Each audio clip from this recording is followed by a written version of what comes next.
เราจะเริ่มจากโรงเรียนมศนาศักดิ์เนาะก็คือนางแคทริยาเนาะตัวแทนอาสาสมัครของเราขึ้นมาเป็นผู้ที่หนึ่งขอเสียงเตือนเลยเนาะขอเสียงตบมือให้กับนางแคทริยาเลยเนาะ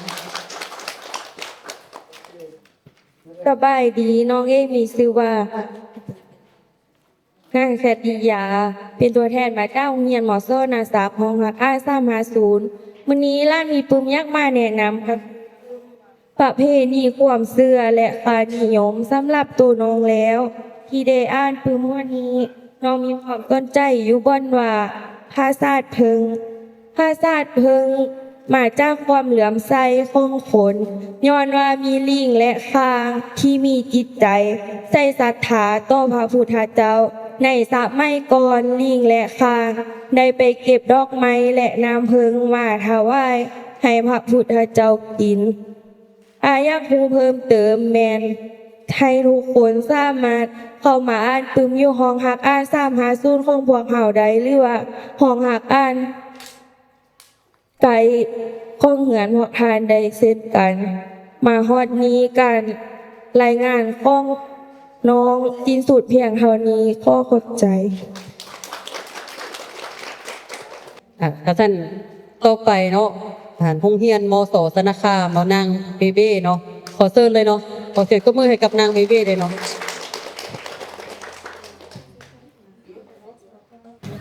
ของฟรีนางนี้มาจากเอาทำไมเขาใส่เขามาจากอาส้มจิตเรามีน้องมานำเสนอดูเรื่องกระต่ายผู้ยุติธรรมสาเหตุที่น้องเลือกปึงว่านี้ มีความน่าสนใจและมีที่สร้างสวยงามและตอนที่น้องมากที่สุดแม่ตอนที่พ่อกระต่ายไปถูกส่วนมักส้มผูได้เลยเอามักส้มผูมาแบ่งให้ลูกกระต่ายเขาไปเอาบางกล้วยมา3 ปีแบ่งให้พ่อและสุดท้ายนี้อยากเชิญชวนพ่อแม่พี่น้องไปอายกันเลยเขามาตื่นสุขและมาจากมือความประทับใจเขาถามเลยบอกที่เขารู้สึกยังไงตอนที่ว่าอ่านกึ่มหัวนี้ตอนที่กระต่ายเอาของป่วยมาปั่นกันเราเองรู้สึกยังเขารู้สึกของตนเองขอขอบใจเนาะขอเสียงตบมือให้กับเบเบ้เนาะต่อไปขอเชิญเท้าซีโน่เนาะจากโรงเรียนมศน้ำกวนเนาะขอเสียงตบมือให้กับเท้าซีโน่เนี่ยเนาะสบายดีข้าพเจ้าชื่อฮาวซิโนเป็นตัวแทนเป็นอาสาสมัครห้องสมุดท้องสีเก่าเรียนอยู่ชั้น6มาจากโรงเรียนมศขวมมื้อนี้สิมานำเสนอปึมนิทานเรื่องก๋วยเตี๋ยวเด้อที่ข้าพเจ้าเลือกปึมหัวนี้มาย้อนว่าปึมหัวนี้มีเนื้อในที่ดีและมีคติเตือนใจหลายๆอย่างตอนที่มักในปึมหัวนี้แม่นตอนพี่4-5กำลังนั่งลิ้นโทรศัพท์อยู่แล้วแม่มาบอกให้ไปดับไฟซอยฟ้าแต่เราก็บ่ไปมีแต่คำว่าเปิดเดียวในความรู้สึกตอนนี้ข้าพเจ้ารู้สึกว่าข้าพเจ้ารู้สึกที่ได้โอกาสแทน4-5ที่บ่ได้ไปดับไฟซอยฟ้าและย้อนคำว่าเปิดเดียวของเรานั้นเฮ็ดให้เรานั้นได้เสียรสจักกันใหม่ของเราไปข้าพเจ้าอยากแนะนำกลุ่มหัวนี้ให้รุ่นน้องที่กำลังเติบใหญ่ได้อ่านแล้วก็อยากเชิญชวนผู้พานที่เข้าร่วมในมื้อนี้ได้มาอ่านกลุ่มหัวนี้เพราะว่ากลุ่มหัวนี้มีเนื้อในที่น่าค้นหาและมีคติเตือนใจหลายๆอย่างขอบใจได้หลายเนาะค่ะท่านเพื่อบ่เป็นการเสียเวลาเนาะขอเชิญนางเอมจากโรงเรียนมศแสนเจริญเนาะขึ้นมารายงานปึ่มที่ตนเองอยากแนะนำเนาะขอเชิญเนาะสบายดีน้องชื่อนางเอมเป็นอาสาสมัครของหักอ่าน351ของเหียนมศเจริญวันนี้จะมาแนะนำปึ้มที่มีชื่อว่าดอกสุดท้ายหรืองามซึ่งปึ้มหัวนี้มีหลายเรื่องนำกันแต่เรื่องที่น้องประทับใจที่สุดก็คือเรื่องพระเอกในดวงใจแต่งโดยดอกเกตแต้มโดยสุจินดาเขียวอาภรณ์พิมพ์ปี 2019 ที่โรงพิมพ์พัสไซกราฟิกเหตุผลที่เลือกปึ้มหัวนี้แม่ปึ้มพี่น้องเลือกอ่านโดยตนเอง น้องก็เลยรู้สึกมากและติดใจปึ้มหัวนี้หลายเรื่องที่น้องจะมาแนะนำในมื้อนี้ก็คือเรื่องพระเอกในดวงใจ อยู่ในหน้าที่58หาได้ที่73ในตอนที่น้องมากที่สุดในเรื่องนี้ก็คือตอนที่นางกาบแก้วเด็กสาวสุนบทเขาไปเรียนอยู่ในเมืองแต่เรียนบ่จบพอตื่นภัยสังคมใช้เงินฟุ่มเฟือยติดลิ้นติดเที่ยวบ่ฮักหนวดสงวนโตจนเฮ็ดให้ติดพยาธิทางเพศสัมพันธ์ในตอนนี้น้องรู้สึกเสียใจนำครอบครัวของนางและอยากเตือนสติหมู่ผู้ในโรงเรียนบ่ให้เฮ็ดคือนางและน้องอยากแนะนำให้น้องน้อยในโรงเรียนได้อ่านนำเพราะปึ้มหัวนี้ให้คติและบทเรียนแก่เฮาหลายอย่างและน้องอยากเชิญชวนให้ทุกท่านในที่นี้มาอ่านปึ้มหัวนี้นำกันขอขอบใจ ขอบใจหลายๆแล้วต่อไปเกี่ยวกับคืนมหามโสนาศักดิ์เนาะขอเชิญนางลิขิตเนาะออกจากโรงเรียนมโสนาศักดิ์เนาะขึ้นมารายงานกลุ่มที่อยากแนะนำเนาะขอเชิญเนาะขอเสียงตบมือให้นางลิขิตเนาะ สบายดีด้านซื้อนางลิขิตมาจากโรงเรียนหมอซ่อนะซักของอ่าน350มือนี้ล้านมีปึ้มมาแนะนำซึ่งปึ้มหัวนี้มีชื่อว่าเสียงเมียงซึ่งเป็นปึ้มนิทานหัวหนึ่งที่น้องได้อ่านแล้ว มีความสนใจเกี่ยวกับตอนเสียงเมียงตัวหญาลงน้องเรื่องนี้เป็นเรื่องที่เว้าเกี่ยวกับความสลาดรักแรมของเสียงเมียงและพญาฮูบ่ทันกลอุบายของเสียงเมียงถ้าว่าผู้คานอยากรู้เพิ่มเติมสามารถอ่านได้ที่ปึ้มหัวนี้อยู่ห้องสมุด350ของพวกเฮาหรืออยู่โรงเรียนของพวกคานเองได้ขอขอบใจ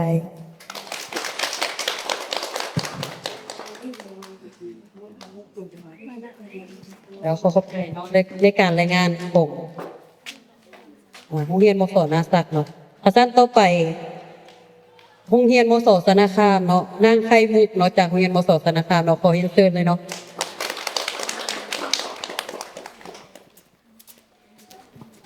สบายดีน้องคือนางไข่มุกจันทวงศ์ซ่าน้องเป็นอาสาห้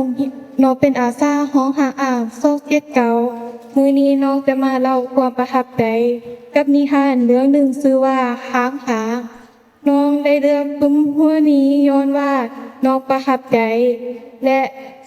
มันได้สื่อถึงความสามัคคีรักษากันช่วยเหลือกันซึ่งกันและกันจุดที่น้องมากที่สุดแม่นตอนที่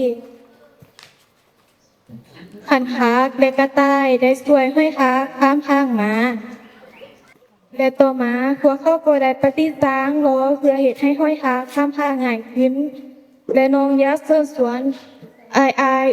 ทุกคนรอเขามาอ่านเขามาสมว่าแต่ประทับใจและม่วนคือน้องได้บอกพ่อแล้วก็ข้อนี้ข้อขอบใจ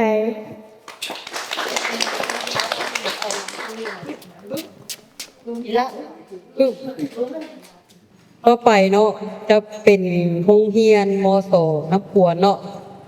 นางคำล่าอาสาสมัครจากน้ำกวนเนาะขอเรียนเชิญเลยเนาะ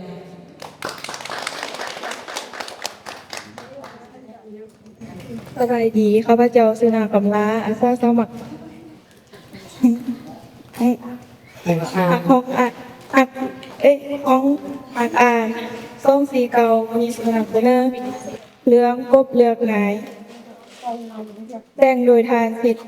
ยุหรทองสุขข้าพเจ้าเลือกนิทานเรื่องนี้ย้อนว่า มีเนื้อในดีเป็นคติเตือนใจให้แก่ผู้อ่านข้าพเจ้ามักตอน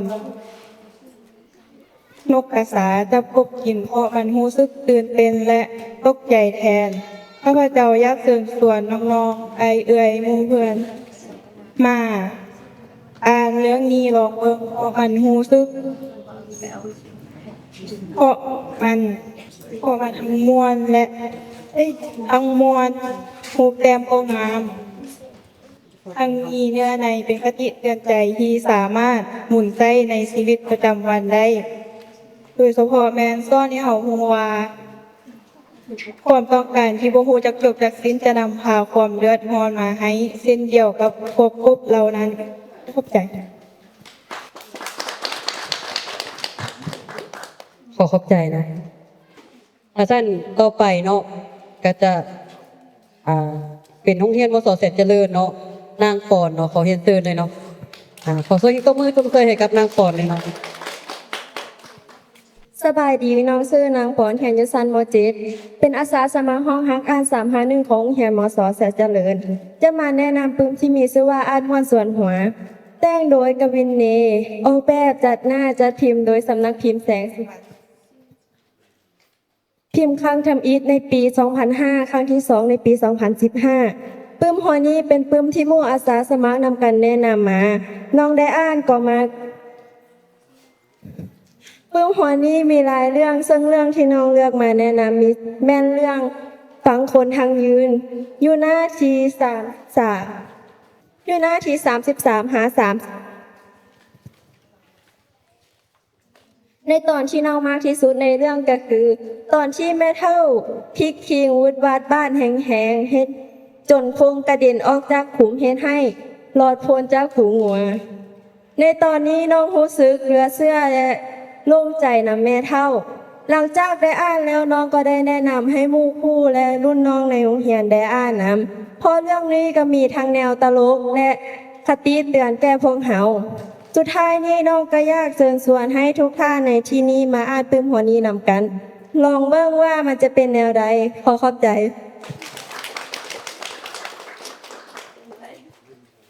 ขอบใจ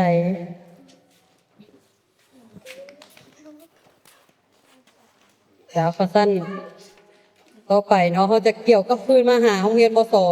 หน้าซักของเฮานะคือผู้สุดท้ายผู้ศึกษาเนาะนั่งไอเต็กเนาะขอเรียนเชิญเลยเนาะ สบายดีน้องมีชื่อว่านางไอเต็กมาจากโรงเรียนมซ้อนาซักห้องหักอ่าน350มือนี้น้องมีปื้มมาแนะนำที่มีชื่อว่าสิ้นใสในเรื่องสั่งสิ้นใสเบาเฮิงชีวิตตัวจริงพ้องสร้างผมสักดีหน้าด้วยการโตสู้ระหวางสิ้นธรรมกับอธรรม เป็นการกล่าวประมาณความโหดหาย สามารถเละให้มนุษย์ธรรมในสังคมสักดีนะ ในเรื่องสั่งสิ้นใสมีทั้งหมด4 ตอนและตอนที่น้องมักที่สุดแมนมา5เห็นออกเดินทางพระยากุสาลาดปดเหียนอยู่วัดนี้ดนนาน ได้7 เดือนและมีความหูเลิกเซิงเพิ่งคันเป็นยอดในทางธรรมะ ผู้บ้าเสือกะสัตว์องค์นี้ชื่อว่ามาห้าเฮละกุสาลาดลือฮีคนทั่วไปเอิ้นว่ามาห้าเฮพ่อขอบใจ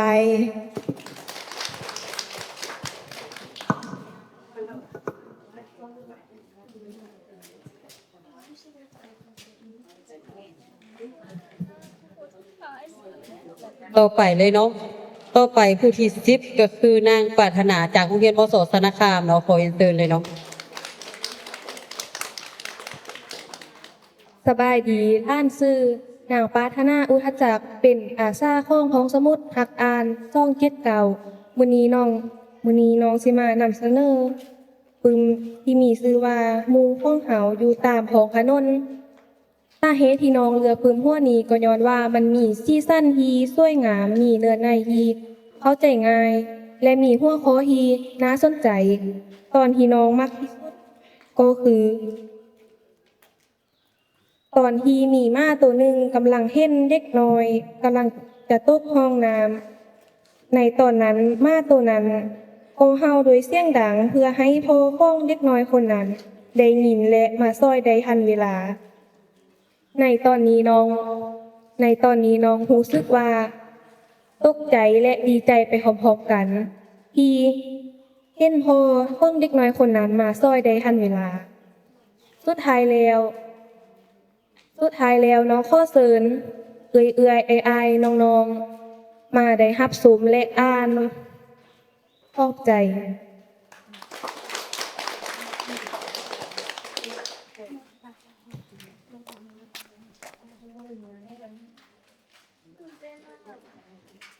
เดี๋ยวเขาสั้นต่อไปโรงเรียนที่3เนาะก็คือโรงเรียนมสน้ำขวดนางแป้งเนาะขอเสียงเชิญเลยเนาะขอเสียงตบมือให้กับนางแป้งเลยเนาะ สบายดี ข้าพเจ้าชื่อนางแปงซ้อนสุภาพ มาจากโรงเรียนหมอซ้อนำกวน มื้อนี้มาจากโรงเรียนหมอซ้อนำกวนเฮ็ดอยู่ชั้นม.5 อาสาสมัครจากห้องหักอ่าน249มื้อนี้ข้าพเจ้าจะมานำเสนอเกี่ยวกับนิทานยูริและกุละแต่งโดยลีเอโกะนะคะกะว่าเหตุผลที่ข้าพเจ้าเลือกพึงเล่มนี้ก็ย้อนว่ามีเนื้อในดี อ่านง่ายและเข้าใจง่าย และยังมีเนื้อในและยังมีคติเตือนใจให้ผู้อ่าน ตอนที่ข้าพเจ้ามากที่สุดก็คือ ตอนที่กุลิกับกุละจะเอาไข่หน่วยใหญ่เมื่อบาน ตอนที่ข้าพเจ้ามักข้าพเจ้ารู้สึกตื่นเต้นแทนเขาเจ้าและรุนหาวิธีแก้ไขของพวกเขาเจ้าเล่มนี้อยากให้ทุกท่านในน้องๆได้มาอ่าน เพราะว่ายังมีคติเตือนใจหลายๆอย่างอยากให้ทุกท่านได้มาอ่านโดยตนเอง เพราะว่ายังมีอีกหลายๆตอนที่ยังบ่ทันได้เว้าให้ท่านฟัง แต่ต้องมาอ่านด้วยตัวเองจึงจะฮู้แจ้งเพราะมันสอนให้คนเฮาฮู้จักแบ่งปันและแก้ไขปัญหาในชีวิตประจำวันขอขอบใจ เอาปึ้มเน่ผู้สุดท้ายก็คือเบอร์12เนาะแม่นนางเมษยาเนาะปสแสนเจริญเนาะขอเรียนเชิญเนาะขอเสียงตบมือให้นางกับเมษยาเลยเนาะ สบายดีน้องชื่อนางเมษยาเรียนอยู่ชั้นม .7 เป็นอาสาสมัครห้องฮักอ่าน351ของโรงเรียนมสแสนเจริญจะมาแนะนำเพิ่มที่มีชื่อว่าไอ้เอ๋ยน้องแม่นยิงเด้อแต่งโดยมานาแจ้งมุกแต้มโดยเงืองซักดวงพาจากสำนักพิมพ์มีดีบุ๊กพิมพ์ครั้งที่1ในปี 2018ในปื้มหัวนี้แม่นปื้มพี่น้องเลิกอ่านโดยตนเองพอน้องก็เป็นอาสาสมัครอยู่ห้องฮักอ่านอยู่แล้ว น้องเลยรู้สึกมากและติดใจปื้มหัวนี้หลาย ในปื้มหัวนี้มีหลายเรื่องนำกัน ซึ่งเรื่องที่น้องจะมาแนะนำในมื้อนี้แมนเรื่องเล่าก่อนนอนของพ่อคำน้อย ตอนที่น้องมากที่สุดแมนตอนที่ฝูงกวางร่วมแห่งร่วมใจกันปฏิบัติตามแผนการของพ่อกวางแดง น้องรู้สึกว่าพ่อคำน้อยอบอุ่นและมีศิลปะในการสอนลูกหลายเพิ่นบ่สอนแบบบังคับ แต่เพิ่นใช้การสอนด้วยการเล่านิทานเพื่อปลูกฝังแนวคิดที่ดีให้ลูก หลังจากน้องอ่านแล้วน้องก็อยากแนะนำให้อายเอ่ยน้องที่อยู่ในที่นี้ได้อ่านนำว่าเรื่องจะเป็นแนวใดแม่นให้ไปตามอ่านกันได้ที่ห้องฮักอ่านของเขาในปื้มหัวนี้เลยในหน้าที่55 60ขอบใจ ขอบใจเนาะคือว่าการรายงานกลุ่มของพวกเขาแม่นครบทั้ง12หัวแล้วเนาะเป็นได้ไดเนาะมีกลุ่มเลือกใดอยู่ในดวงใจของเฮาอยู่บ่เนาะเพราะว่าหลังจากนี้เนาะเฮารู้สึกว่าเฮาประทับใจกลุ่มเลือกใดเนาะเฮาอยากให้คะแนนกลุ่มเฮาก็ต้องให้คะแนนหัวนั้นแต่บ่ให้ลำเอียงเนาะว่าโอ้ค่อยต้องให้นักเรียนของค่อยบ่เนาะที่เลือกรู้สึกว่าเขาประทับใจตนเองที่ตนเองรายงานคักรายงานดีอยากให้ตนเองก็สามารถให้ได้เนาะแต่ว่าเลือกได้คนเดียวเนาะแล้วหลังจากนี้ละแม่นเขาจะเอาเจียน้อยให้แต่ละคนเนาะได้เขียนตัวเลขแต่ว่าคนที่จะเขียนมันให้มาโลาะเบิ่งก่อนเนาะว่าเขาจะมาเบิ่งคืนบางทีอาจจะฟังเพลินจนลืมว่ากลุ่มที่ตนเองมักสื่อเรื่องเนี่ยเนาะแล้วจากที่เขาให้คะแนนแล้วเขาก็จะพักผ่อนในตอนเช้าแล้วตอนบ่ายเขาจะมานับคะแนนนำกัน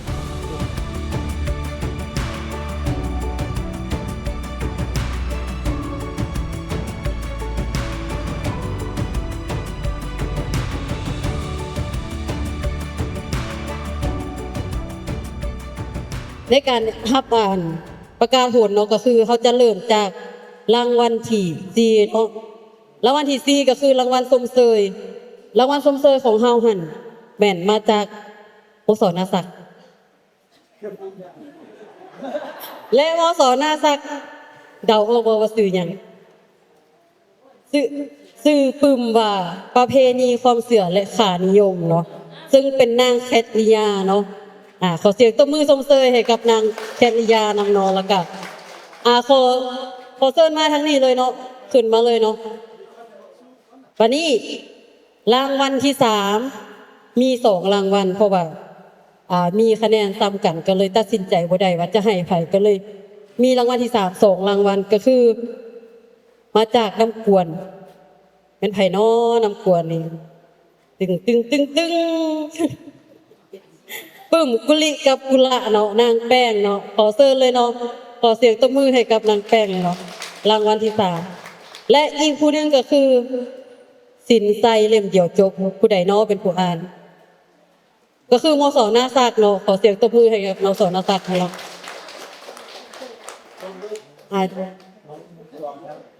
ยืนเรียนกันเลยวันนี้รางวัลที่2มส.เสนเจริญแม่นแล้วเนาะมส.เสนเจริญเนาะดอกสุดท้ายหรืองามเนาะนางเอมเนาะขอเชิญเลยเนาะและสุดท้ายโอ้มื้อเช้าสมพ่อเอิ้นพระเอกคนเดียวเป็นพระเอกแท้ๆเนาะท้าวซีโนอ่านปึ้มบึดเดียวเด้อเนาะของมส.น้ำกวนเนาะได้คะแนนทั้งหมด16คะแนนเนาะขอเชิญเลยเนาะขอเสียงตบมือให้กับที่1ของเฮาเลยเนาะผู้ชายผู้เดียวที่ขึ้นแนะนำปึ้มก็ได้ที่1เลยเนาะแล้วก็ซึ่งคะแนนที่ได้รางวัลที่1แม่น16คะแนนเนาะที่ว่าได้รับการลงคะแนนให้กับปึ้มบึดเดียวเด้อแล้วก็สำหรับดอกสุดท้ายหรืองามแม่น7คะแนนเนาะแล้วก็สินไซกับไอโฟนกับกุลิกุละแม่น5คะแนนเท่ากันแล้วประเภทนี้ความเสื่อและค่านิยมแม่น4คะแนนขั้นต่อไปก็จะให้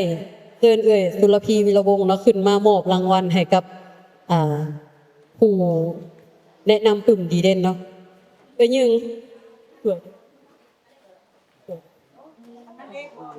ติ้งไปใส่โอ้ขอโทษเด้อขอเสียงตบมือเป็นจังหวะให้ได้บ่เนาะแบบให้มันมีสีสันหน่อยนึงเนาะป่านบ่สิเปิดเพลงทด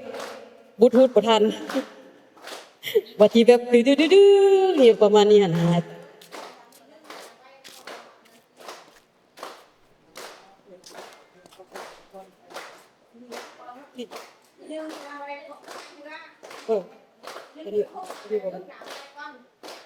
มึงเอา